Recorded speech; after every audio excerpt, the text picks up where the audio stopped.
शिव शंकर को जिसने पूजा उसका ही उद्धार हुआ।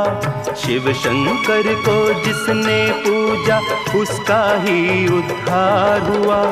अंतकाल को भवसागर में उसका बेड़ा पार हुआ। भोले शंकर की पूजा करो, ध्यान चरणों में इसके धरो।